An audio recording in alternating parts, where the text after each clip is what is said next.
আজকের টিউটোরিয়ালে আমি যে ইফেক্টটা নিয়ে কথা বলবো সেটা হচ্ছে অ্যাডোবি প্রিমিয়ার প্রোতে কিভাবে আপনি খুব সিম্পল ওয়েতে ফুটেজকে ভার্টিক্যালি এবং হরিজন্টালি ফ্লিপ করবেন সেই প্রসেসটা আপনাদেরকে দেখাবো। তো কথা না বাড়িয়ে চলুন শুরু করা যাক।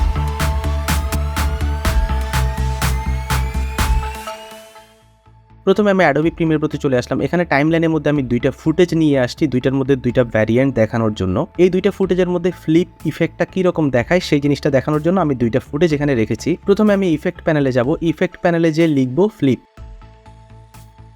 এখানে দুইটা ইফেক্ট চলে আসবে, হরিজন্টাল ফ্লিপ এবং ভার্টিক্যাল ফ্লিপ। আপনি কোন ফ্লিপটা কি জন্য অ্যাপ্লাই করবেন সেই জিনিসটা আপনাদেরকে দেখাই। প্রথমে যদি আমি হরিজন্টাল ফ্লিপটা অ্যাপ্লাই করি তাহলে দেখুন এই ফুটেজটা অলরেডি রিভার্স হয়ে গেছে, এই টাইপের মনে হবে। ফুটেজটা আগে যে দিকে যাচ্ছে এখন মনে হচ্ছে উল্টা দিকে যাচ্ছে। তো হরিজন্টাল ফ্লিপ দিয়ে আপনি খুব সহজে ফুটেজটাকে রিভার্স করে ফেলতে পারেন।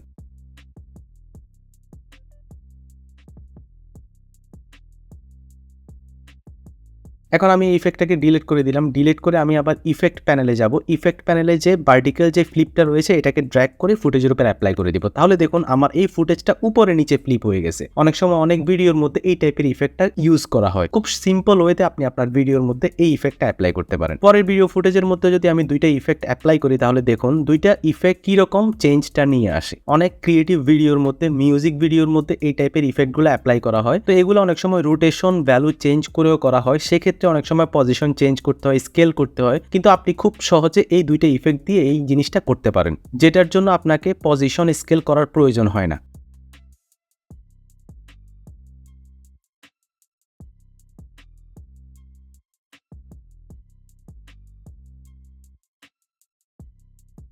সো ফ্রেন্ডস, আজকের ফার্স্ট টিউটোরিয়ালে খুব সিম্পল একটা টিপস আপনাদেরকে শেয়ার করলাম। আজকে এই পর্যন্তই, দেখা হবে নেক্সট টিউটোরিয়ালে। সেই পর্যন্ত ভালো থাকুন, সুস্থ থাকুন। Till then, take care, tata.